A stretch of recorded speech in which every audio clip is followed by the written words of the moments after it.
Bonjour tout le monde. Aujourd'hui, je veux partager avec vous une petite prière que je fais quand j'apprends qu'une personne de mon entourage est décédée. Elle s'intitule « Refais la vie d'une personne dans la divine volonté » et cette prière est basée sur les écrits de Luisa Picarreta.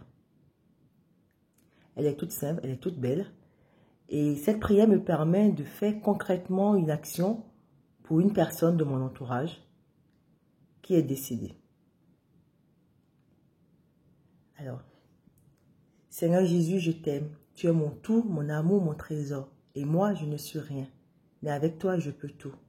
J'entre dans ta divine volonté pour offrir la version divine de chacune des pensées, paroles, actions de telle personne. Donc, par exemple, de Brigitte, qui est décédée. Ou, souvent, je peux citer le nom de tous les défunts de mon arbre généalogique, par exemple. Ou pour concrètement pour un voisin ou une personne de la paroisse qui est décédée. Donc, je fais cette prière pendant le nombre de jours qui correspond à l'âge de la personne. Donc, par exemple, si la personne est décédée à l'âge de 30 ans, je fais cette prière pendant 30 jours. Elle est toute simple. Et je pense que en ce mois de novembre, nous pouvons tous prier pour nos défunts, prier pour les âmes du purgatoire, mais nous pouvons aussi l'exprimer par une action concrète. Cette prière, elle est toute simple, elle est belle, et je l'aime vraiment beaucoup, et elle est suave dans la bouche, puisque en la faisant, je me sens vraiment connectée, et à chaque jour, je refais, enfin, j'implore la miséricorde de Dieu pour refaire la vie de cette personne dans la divine volonté. Et je m'amène à imaginer que cette personne, donc, par exemple, le premier jour, cette personne a 1 an, 2 ans, 3 ans, ainsi de suite, jusqu'à cette 30e année. Et vous savez, quand on est petit, on n'a pas de péché, mais plus on grandit, on a des péchés.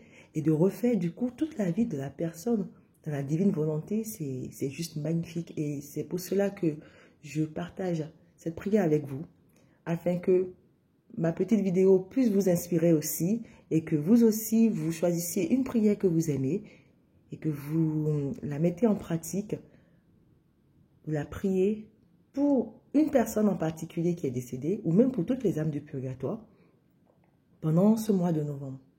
Donc, je vais vous la réciter maintenant, cette prière. Seigneur Jésus, je t'aime. Tu es mon tout, mon amour, mon trésor. Et moi, je ne suis rien. Mais avec toi, je peux tout. J'entre dans ta divine volonté pour offrir la version divine de chacune des pensées, paroles, actions de tous les défunts de mon arbre généalogique, pour que tous leurs actes accomplis dans l'ordre humain se convertissent dans l'ordre divin, afin que Dieu le Père reçoive la gloire parfaite et divine qui lui est due, pour que son règne vienne sur la terre comme au ciel. Merci, ainsi soit-il. Et pour finir, je rajoute 3 Ave Maria de la flamme d'amour. Alors on peut rajouter n'importe quelle prière, donc on offre des prières pour le soulagement et la délivrance des défunts de notre famille ou des âmes du purgatoire en général.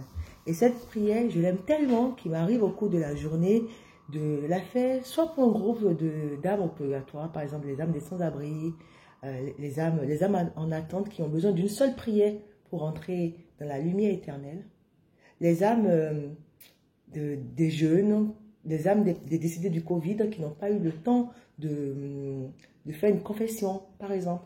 Et on peut tellement la démultiplier qu'elle est juste, je peux dire, extraordinaire. Donc voilà donc pourquoi j'aimerais la partager avec vous. Je vous remercie pour le temps pris pour m'écouter. Que Dieu vous bénisse. Et si vous n'êtes pas encore dévot des âmes du purgatoire, c'est sûrement l'occasion de commencer en ce mois de novembre et de prier particulièrement pour tous les défunts du Covid.